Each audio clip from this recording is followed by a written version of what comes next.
تمہارے لیے ایک وقت خاص تک زمین میں ٹھکانا اور زندگی کا سامان کر دیا گیا ہے۔ فرمایا کہ اسی میں تمہارا جینا ہوگا اور اسی میں مرنا، اور اسی میں سے قیامت کو زندہ کر کے نکالے جاؤ گے۔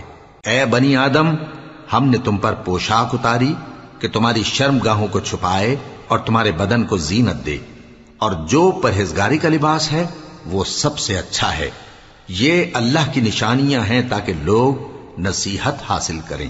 اے بنی آدم، دیکھنا کہیں شیطان تمہیں بہکا نہ دے، جس طرح تمہارے ماں باپ کو بہکا کر بہشت سے نکلوا دیا اور ان سے ان کے کپڑے اتروا دیے تاکہ ان کے ستر ان کو کھول کر دکھا دے۔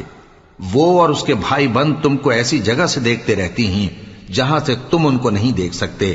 ہم نے شیطانوں کو انہی لوگوں کا رفیق بنایا ہے جو ایمان نہیں رکھتے۔ اور یہ لوگ جب کوئی بے حیائی کا کام کرتے ہیں تو کہتے ہیں کہ ہم نے اپنے بزرگوں کو اسی طرح کرتے دیکھا ہے۔